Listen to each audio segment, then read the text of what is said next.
Pelajar, hari ini kita akan belajar bab 5, gerak balas dalam tumbuhan. Gerak balas dalam tumbuhan.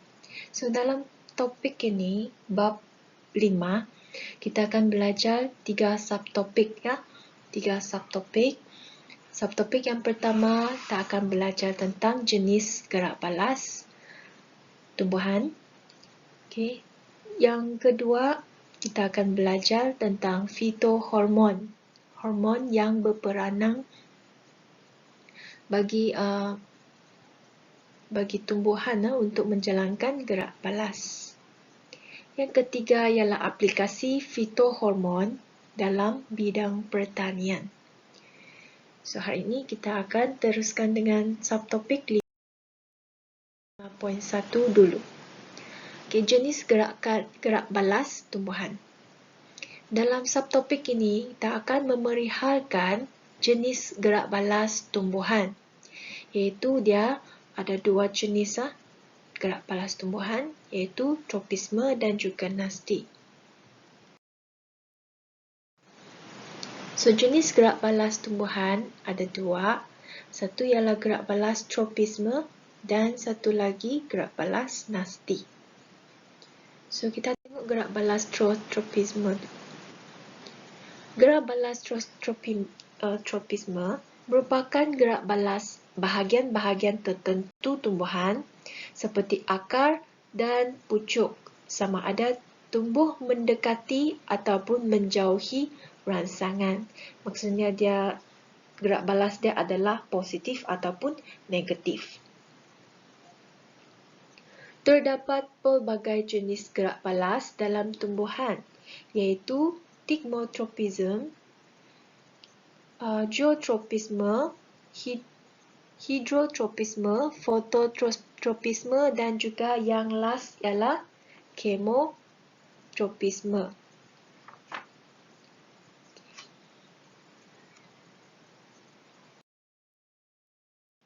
So, ciri-ciri gerak balas tropisme. Ciri yang pertama, gerak balas adalah kekal. Okey, gerak balas dia kekal dan dipengaruhi oleh hormon tumbuhan. Di mana kita akan bincangkan hormon tumbuhan ini dalam subtopik 5.2. Ciri kedua, gerak balas yang ditunjukkan adalah perlahan dan tidak jelas. Yang ketiga, arah gerak balas pertumbuhan adalah bergantung kepada arah rangsangan. Yang keempat, tropisme positif menuju kepada pertumbuhan ke arah rangsangan. Okay, secara positif. Tropisme negatif pula adalah pertumbuhan yang menjauhi rangsangan.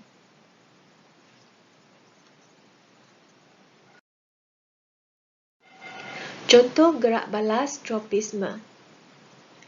Ada tigmotropisme, geotropisme, hidrotropisme, fototropisme dan chemotropisme. Kita akan bincangkan setiap satu ya. So, contoh gerak balas tropisme. Okay, yang pertama yang kita akan bincangkan ialah tigmotropisme. So, tigmotropisme ini merupakan gerak balas pertumbuhan terhadap sentuhan. Okay, jadi, salur PAUD menunjukkan tigmotropisme positif dengan berpaut pada objek seperti kayu, objek yang keras yang dia boleh sentuh, bagi membolehkannya mendapat sokongan. Itu tujuan utamalah bagi tumbuhan yang menunjukkan tigmotropisme. Selain daripada yang kamu nampak dalam gambar foto ini, ini morning glory. Selain daripada ini, tumbuhan seperti anggur, labu, banyak lagi tumbuhan yang menunjukkan contoh gerak balas tigmotropisme. So, selepas ini mungkin kamu boleh perhatikan tumbuhan yang ada di persekitaran kamu, di rumah kamu. Sama ada dia menunjukkan gerak balas jenis apa. Yang kedua, geotropisme. Ini salah satu gerak balas yang ditunjukkan oleh tumbuhan juga. Geotropisme merupakan gerak balas pertumbuhan terhadap tarikan graviti. So, di mana kita boleh mendapati bahawa tumbuhan, pucuk tumbuhan menunjukkan geotropisme negatif. Maksudnya, pucuk akan tumbuh menjauhi tarikan graviti, menjauhi. Okay, di mana akar pula menunjukkan geotropisme positif. So, akar tidak kisah biji benih macam mana cara kamu kasih baringkan dia, tegakkan dia. Yang kamu boleh perhatikan pada akhir dia lepas dia bercambah, boleh nampak akar dia tetap menunjukkan geotropisme positif. Okay, akan menunjuk ke bahagian tarikan graviti. Di mana pucuk pula, jika kamu terbalikkan pasu bunga kamu ataupun macam mana caralah kamu letak pasu bunga kamu, tetap pucuk dia akan menjauhi tarikan graviti sebab dia menunjukkan geotropisme negatif. Yang ketiga ialah hydrotropisme.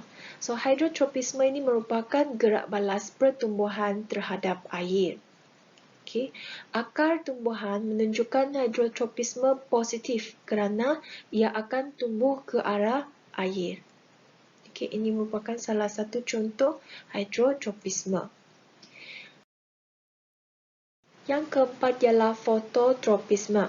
Okay. Fototropisme merupakan gerak balas pertumbuhan terhadap cahaya. Ini berlaku kepada kebanyakan tumbuhan. Okay, di mana pucuk tumbuhan menunjukkan fototropisme positif kerana tumbuh ke arah cahaya.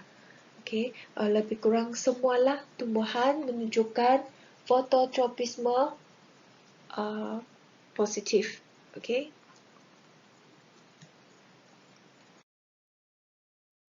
Kemotropisme. Okay, kemo ini dia menunjuk kepada bahan kimia. Maksud dia bahan kimia. So, kemotropisme merupakan satu gerak balas pertumbuhan terhadap bahan kimia. Okay, di mana akar menunjukkan kemotropisme positif apabila dia cuba untuk tumbuh ke arah garam mineral untuk dapatkan mineral.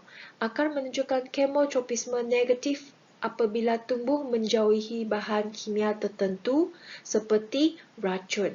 So, tumbuhan pun sama juga, dia pandai untuk memilih apa yang penting untuk dia. So, ini menunjukkan ada gerak balas kemotropisme positif dan juga negatif. Kalau negatif, dia menjauhi racun.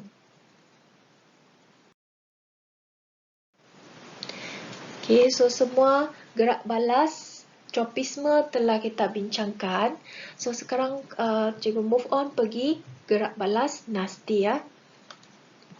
Gerak balas nasti terdiri daripada beberapa jenis, iaitu fotonasti, seismonasti, niktinasti, termonasti dan juga tikmonasti. Okey, kita akan bincangkan setiap satu ini ya, ada 5. So, ciri-ciri gerak balas nasti. Kenapa gerak balas nasti perlu dijalankan oleh tumbuhan? Okay, sebab tidak semua gerakan nasti merupakan gerak balas pertumbuhan. Okay, gerak balas yang ditunjukkan adalah cepat, jelas daripada gerak balas tropisme. Gerak balas tropisme adalah lambat dan hampir tidak perasanlah, kamu tidak perasan dia berlaku. Tapi untuk nasti, dia gerak balas dia laju, cepat dan kamu boleh nampaklah. Dan terdapat gerak balas nasti bertujuan untuk selamatkan diri. So, kita tengok apa gerak balas nasti yang termasuk dalam tajuk perbincangan kita hari ini. Yang pertama ialah fotonasti. Okay, fotonasti ini biasanya kelopak bunga terlibat dalam gerakan fotonasti yang bergerak balas terhadap cahaya. Okay, so ini adalah bunga rose Jepun dan kita panggil dia bunga jam 9 kan kalau tidak salah, ke jam 10. Kenapa nama dia begitu? Sebab dia bergerak balas terhadap cahaya. So bunga ros Jepun ini berkembang hanya apabila menerima cahaya matahari yang maksimum. Bila matahari sudah tidak ada matahari waktu petang ataupun malam, kamu boleh nampak bunga ros Jepun itu mengucup pada waktu malam. So, ini merupakan gerak balas yang segera yang boleh nampak setiap hari. Pagi dia buka, malam dia mengucup. Okey, so ini adalah fotonasti. Seismonasti, contoh dia adalah Mimosa pudica. Okey, pokok semalu. Pokok semalu. Seismonasti merupakan gerak balas yang berlaku disebabkan oleh rangsangan mekanikal seperti berlakunya kejutan, sentuhan, tiupan angin dan titisan air hujan. Semua ini boleh menyebabkan pokok semalu ini bahagian daun dia dan juga dia punya dahan itu akan menunjukkanlah gerak balas ya. So, gerak balas seismonasti dapat dilihat pada daun, stigma dan stamen. Okey, ini semua bahagian-bahagian ini dapat kamu dapat perhatikanlah gerak balas seismonasti. Contohnya pokok semalu. Yang ketiga ialah Nyctinasti ya. Nyctinasti merupakan gerak balas ritma sirkadian tumbuhan terhadap keadaan gelap. Okey, terhadap keadaan gelap. Biasanya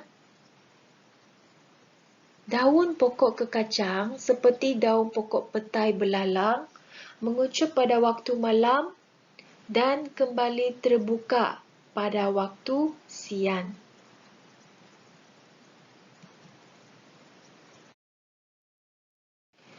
Termonasti. Okey, termonasti. Termonasti merupakan gerak balas tumbuhan terhadap perubahan suhu persekitaran. Okey, sebab ada perkataan termo di sini ya. Dia merujuk kepada suhu.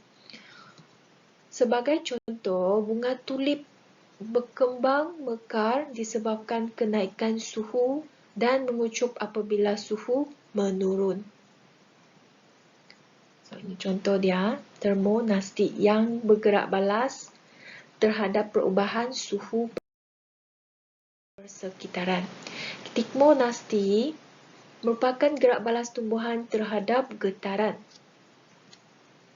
Gerak balas ini dapat diperhatikan pada tumbuhan karnivor. Yang kita bincangkan pada bab 4 sebelum ini. Seperti perangkap lalat Venus. Rangsangan yang diterima menyebabkan daun tertutup dan memerangkap serangga.